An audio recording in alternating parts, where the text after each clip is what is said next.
Hello বন্ধুরা, গ্রামের রান্না পিয়ালির সঙ্গে সকলকে স্বাগত জানাচ্ছি। আজকে আলু ও সুজি দিয়ে দুর্দান্ত একটি ব্রেকফাস্ট রেসিপি তোমাদের সাথে শেয়ার করব। ভিডিওটা স্কিপ করবো না, প্রথম থেকে শেষ পর্যন্ত দেখার অনুরোধ রইল। তাহলে আমি কিভাবে করলাম চলো দেখে নেওয়া যাক।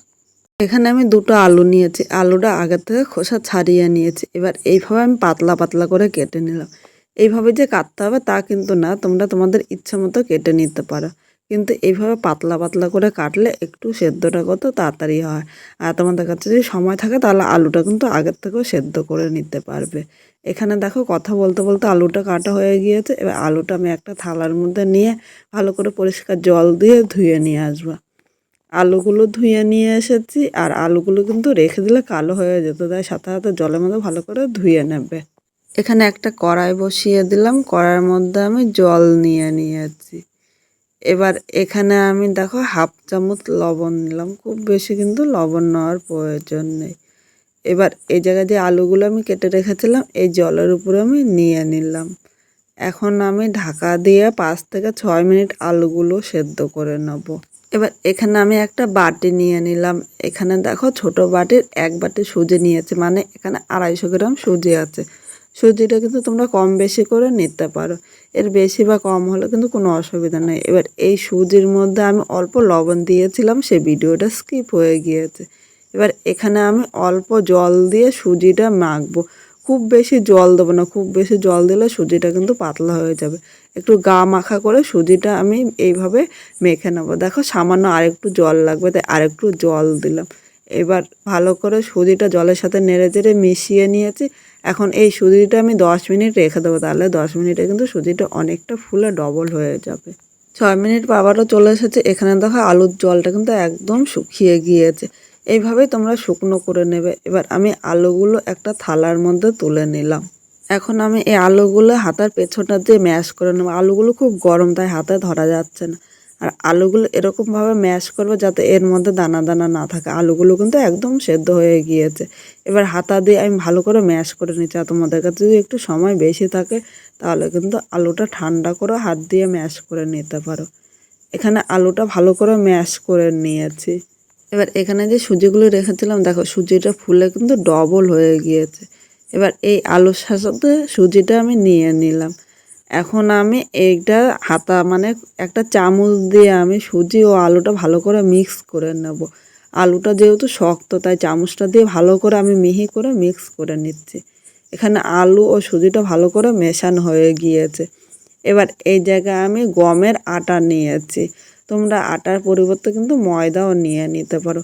এইভাবে অল্প অল্প আটা দিয়ে আমি হাত দিয়ে আস্তে আস্তে মেখে নেব।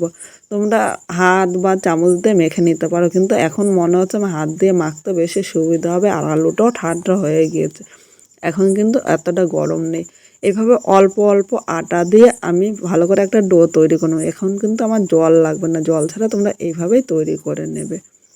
এখানে কথা বলতে বলতে দেখো আটাটা মাখা হয়ে গিয়েছে, সুন্দর সফট একটা ডো তৈরি হয়ে গিয়েছে। এবার আমরা যেরকম রুটি করি সেরকমই কিন্তু লেচিগুলো আমি কেটে নিয়েছি। এবার এই লেচিগুলো একটু গোল করে নিলাম, তাহলে আমার বেলতে কিন্তু খুব সুবিধা হবে। এখন জবার উপরে আমি অল্প আটা ছড়িয়ে দিয়েছি। এবার হাত দিয়ে এরকম 2 পিঠ একটু চ্যাপটা করে নিলাম। এবার হালকা হাতে আমি একটুখানি বেলে নেব। এখানে আমি মাঝারি সাইজ করে বেলেছি, যেরকম রুটি বেলে তার থেকে কিন্তু একটু মোটা বেলে নিয়েছি, কারণ খুব বেশি পাতলা বেলবো না। এদিকে একটা চাটু বসিয়ে দিয়েছি, চাটুটা ভালো করে গরম করে নিয়েছি। প্রথমে আমি এই রুটিটা দিয়ে দিলাম। এবার মিডিয়াম আগুনে 2 পিঠ হালকা করে ভেজে নেব, খুব বেশি কিন্তু ভাজবো না। দেখো 2 পিঠই ভাজা হয়ে গিয়েছে। এবার এখানে আমি 1 চামচ সয়াবিন তেল নিয়েছি। এইভাবে 1 চামচ তেল দিলে কিন্তু খুব অল্প তেলে তোমরা এই পরোটাটাই ভেজে নিতে পারবে। আর উপর নিচে আমি 1 চামচ 1 চামচ মানে টোটাল 1.5 চামচ তেল দিয়েছি, 2 চামচ কিন্তু তেল দেইনি। খুব অল্প তেলে এই পরোটাগুলো ভেজে নেব। এবার 2 পিঠই এইভাবে একটুখানি মিশিয়ে নেব তেলটা। এবার আরও 2 থেকে 3 মিনিট মিডিয়াম আগুনে এইভাবে হালকা লাল করে ভেজে নেব। এই পরোটাটা ভাজতে ভাজতে আমি কিন্তু বাকি পরোটাগুলোও বেলে নিয়েছি, সেই ভিডিওটা তোমাদের সাথে আর দেখানো হয়নি। এখানে কথা বলতে বলতে দেখো পরোটাটা হালকা লাল করে ভেজে নিয়েছে, এবার তুলে নিলাম। একইভাবে আমি সব পরোটাগুলো ভেজে নেব। আর এইভাবে ভাজলে আলু পরোটাটা খেতে কিন্তু দুর্দান্ত লাগে। একইভাবে সব পরোটাগুলো আমি তৈরি করে নিয়েছি। আজকে আমার এই পরোটার রেসিপি কীরকম লাগলো অবশ্য কমেন্ট করে জানিও।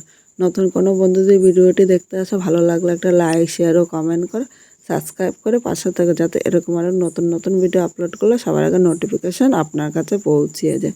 পরোটাটা কতটা নরম আর সফট হয়েছে তোমরা দেখেই কিন্তু বুঝতে পারছো। দেখো মুঠের মধ্যে কিন্তু চলে এসেছে। আর পরোটাটা একটু ছিঁড়ে নিলে একদম নরম তুলতুলে হয়েছে, যাদের দাঁত নেই তারাও কিন্তু খেতে পারবে। আর এইভাবে করে দিলে তারা কিন্তু প্রতিদিন বলবে এইভাবে করে দেওয়ার জন্য। এই রেসিপিটা তোমরা যদি আমার ফেসবুক থেকে দেখো, অবশ্যই একটা লাইক করে ফলো করার অনুরোধ রইল। আর কমেন্ট করে জানিয়ে তোমাদের কীরকম লাগলো।